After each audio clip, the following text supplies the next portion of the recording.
एक लड़की थी। कुदरत ने उसे खूबसूरती देने में कोई कमी न की थी। अपने माता पिता की इकलौती जान थी वह। पढ़ाई करने के साथ साथ उसे चित्रकारी करना बहुत पसंद था।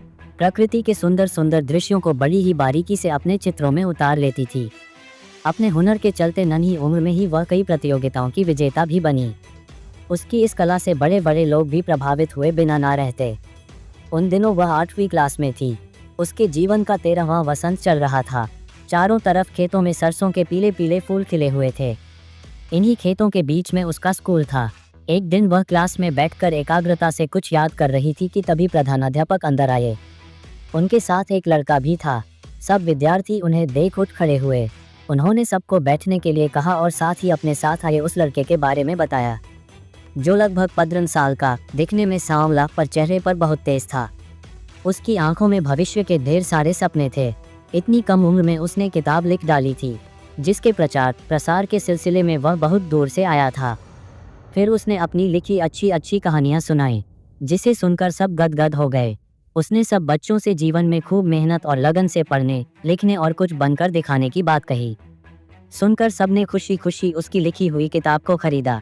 उस लड़की ने भी। फिर वह लड़का भविष्य में फिर अपनी नई किताब के साथ आने को बोलकर तो चला गया, पर उस लड़की के मन मंदिर में अपनी मूरत छोड़ गया। वह उस लड़के को खूब याद करती, उसकी किताब को बार बार पढ़ती और उसमें छपी उसकी फोटो को देखते हुए उसका जीना भरता।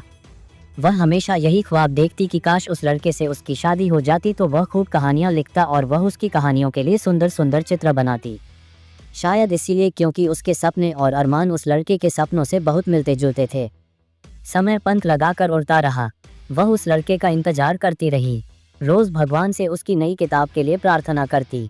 धीरे धीरे दिन, महीने और साल गुजर गए, पर वह लड़का फिर कभी नहीं आया। अब वह स्कूल से कॉलेज में पहुंच गई। अब वह काफी बड़ी और पहले से ज्यादा खूबसूरत हो गई थी, पर ना जाने क्यों वह उस लड़के को कभी भूल ही नहीं पाती थी।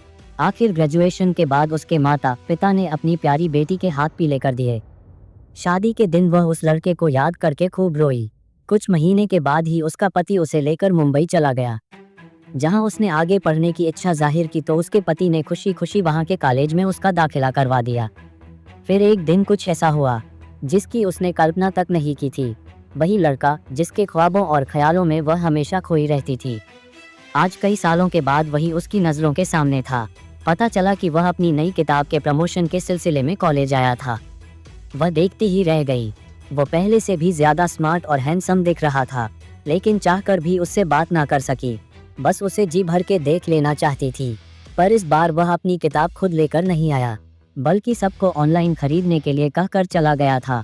बगैर उससे मिले वह एक बार फिर उसकी नज़रों से दूर जा चुका था। उसने भी एक किताब मंगवाई। ये किताब खुद उस लड़के की प्रेम कहानी थी, जिसे पढ़कर उसकी आंखें भर आईं। पढ़कर अब वह उस लड़के से मिलना और उस लड़की को देखना चाहती थी जिसे वह बेपनाह जान से भी ज्यादा प्यार करता था। संयोग से कुछ दिन बाद ही वह अपने पति के साथ गेटवे ऑफ इंडिया घूमने गई। वहां अचानक उसे समुद्र की तरफ देखते हुए वह लड़का दिखा।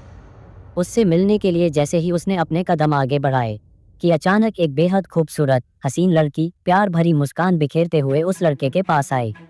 उसके हाथों में आइसक्रीम थी, जिसे दोनों बड़े ही प्यार से हंसी खुशी से खाने लगे। पहले तो वह उस लड़की की खूबसूरती को देखकर शर्मा गई। फिर उसे एहसास हुआ कि उस लड़की के आगे खुद वह कुछ भी नहीं है और उनका आपस में इतना असीम प्रेम देखकर उसे अपना प्यार नहीं के बराबर लगने लगा। उसे मानना पड़ा कि जोड़ी ऊपर वाला बनाता है और जो होता है अच्छे के लिए ही होता है, क्योंकि हम जिसे चाहते हैं वह हमें मिल जाए तो वो प्यार नहीं होता है, बल्कि हम जिसे चाहते हैं वह हमेशा खुश रहे, यही प्यार है। सोचते हुए उसके कदम पीछे की तरफ मुड़ गए।